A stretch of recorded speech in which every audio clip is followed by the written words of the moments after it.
ఊరుకునే ప్రసక్తే లేదు. ఓకే అండి. లింగం యాదవ్ గారు గుడ్ మార్నింగ్ అండి. Good morning. ఎస్ విన్నారు పూర్తిగా బీజేపీ ఏమనుకుంటుంది, బీఆర్ఎస్ ఏమనుకుంటుంది అండ్ అనలిస్టులు కూడా ఏం చెప్తున్నారో విన్నారు. సో ఒక వేలితో మనం చూపిస్తే మిగిలిన వేళ్ళని మనల్ని తిరిగి చూపిస్తే అన్న మాటకి ఈ రోజు మీ పైన క్లియర్ గా కనిపిస్తుంది. అంటే అదిగా దొంగ ఓట్లు చేర్పించారని చెప్పేసి, కార్డులు పంచారని చెప్పేసి మీ పైన ఆరోపణలు ఉన్నాయి. ఏంటి నిజంగానే ఫేక్ ఓటర్లను చేర్చారా? గుడ్ మార్నింగ్ అండి. ముందుగా మీకు జీనిస్ ప్రేక్షకులకు కోపానిస్టులకు ఇవాళ ఎలక్షన్ వచ్చేసరికి కేటీఆర్ ఒక కొత్త డ్రామాకు తెరలేపారు. ఎలాగైనా జూబ్లీహిల్స్ బై ఎలక్షన్ లో ఓటమి తప్పదు బీఆర్ఎస్ పార్టీకి అనేది ఇవాళ డ్రామాలు నిన్ననే చూశారు. ఆ చనిపోయిన భార్య క్యాండిడేట్ తోటి కూడా ఏ విధంగా ఈ ఏడుపు లాంటిది గతంలో కూడా జరిగింది.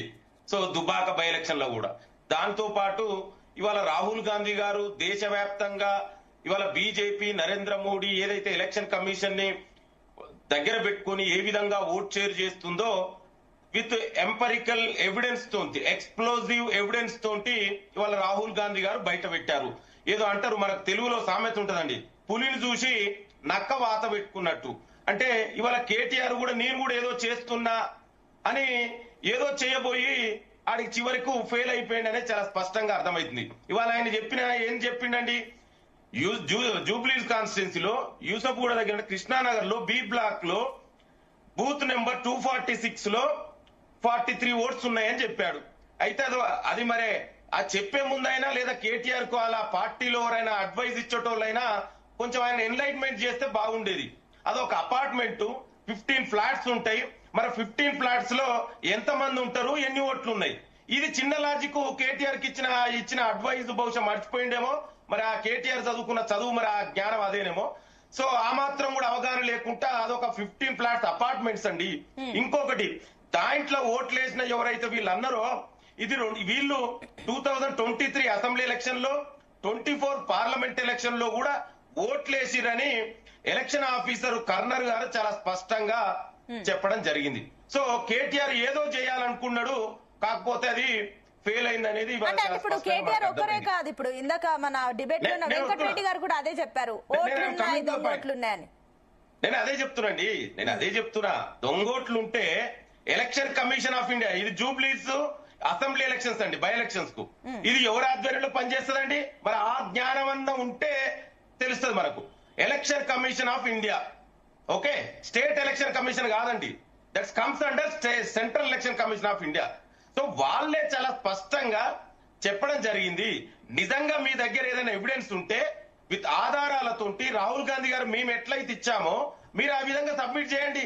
అంతే తప్ప డ్రామాల కోసం ఎవరో రాహుల్ గాంధీ గారు చేసిర్రు, అక్కడ నేను కూడా ఇక్కడ చేస్తా, నాకు కూడా పేరు వస్తుంది, నేను కూడా ఏదో చేస్తున్నా అంటే ప్రజలు ఎవరు పట్టించుకోరండి. నిజంగా నీ దగ్గర ఆధారాలతో మాట్లాడు. ఇక అనలిస్ట్ గారు బీఆర్ఎస్ బీజేపీ నాయకులు ఏది పడితే అదే మాట్లాడుతున్నారు. ఇవాళ ఎలక్షన్ కు వచ్చినప్పుడు మీరు చేయవలసింది ఏంటండి, మరి ఇదే ఆఫీసర్ 2023లో 2024లో ఓట్లు వేసిన వాళ్ళు మరి ఏం సమాధానం చెప్తారు దీనికి?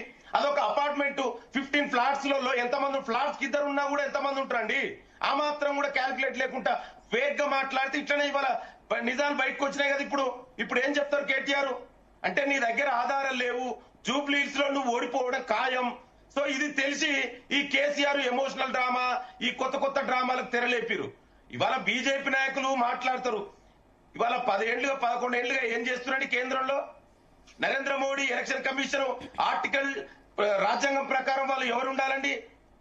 అది ఇండిపెండెన్స్ గా పనిచేయాలి. మరి అది పని చేయట్లేదు. మేము ఎవిడెన్స్ తోటి చూపిస్తే ఏదో బట్టగాల్చి మీద వేస్తే ఎట్లండి? అందుకే నేను ఏమంటున్నా, వీళ్ళు ఎన్ని డ్రామాలు ఆడినా కూడా జూబ్లీహిల్స్ ప్రజలు బీఆర్ఎస్ పార్టీని బీజేపీ పార్టీని నమ్మే పరిస్థితుల్లో లేరు. వీళ్ళు కొత్త డ్రామాలకు తెరలేపారు. అంటే మరి ఎలక్షన్ కమిషన్ అట్లనే చేయాలి దేశంలో? ఒక్క ఎవిడెన్స్ అన్న చూపించరా అండి? నిన్న చెప్పిన దానికి ఎలక్షన్ కమిషన్ చాలా స్పష్టంగా ఆధారాలు ఇచ్చారు. అది కాదు. ఇప్పుడు ఇంకోటి, ఈ మధ్య కాలంలో ఎలక్షన్స్ ని ఎవరు కూడా కొత్త ఓటర్లు చేయలేదు అన్నాడు. వాళ్ళు నిన్న ఆఫీసర్లు అక్కడికి వెళ్ళారు. మరి ఇంకెక్కడుందండి? అంటే ఓటు జరగలే కదా. అంటే ఏదో బట్టగాల్చి మీదేయాలి, ఏదో కాంగ్రెస్ పార్టీని ప్రభుత్వాన్ని బదనాం చేయాలనే తప్ప తాపత్రయం తప్ప నిజంగా నీ దగ్గర ఎవిడెన్స్ ఉంటే election commission of India submit చేయండి. మనందరం కూడా పోరాడదాం. ఇవాళ మా పార్టీ కదా, రాహుల్ గాంధీ గారు దేశవ్యాప్తంగా ఇవాళ ఎలక్షన్ కమిషన్ కు బీజేపీకి ఏ విధంగా ఓట్ చోరు జరుగుతుందని పోరాడుతున్న పార్టీ, ప్రజాస్వామ్యంలో ప్రతిపక్షం ఉండాలని పోరాడుతున్న పార్టీ ప్రభుత్వం మాది. వాళ్ళు ప్రతిపక్షమే లేకుండా చేయాలనుకున్న బీజేపీ బీఆర్ఎస్ లు, మేము ప్రతిపక్షం ఉండాలనుకుంటున్నాం కదా, మీరు పోటీ చేయాలి, మీకు కూడా ప్రజలు బుద్ధి చెప్తారు ఎలక్షన్ లో, అది మేము కోరుకుంటున్నాం.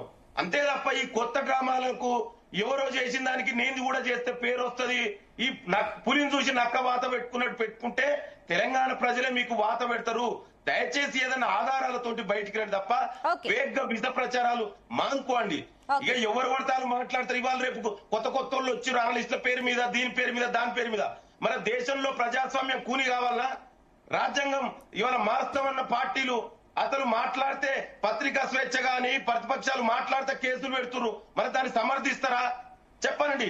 ఈ దేశంలో ఏం జరుగుతుందో 11 ఏళ్ళుగా చూస్తలే.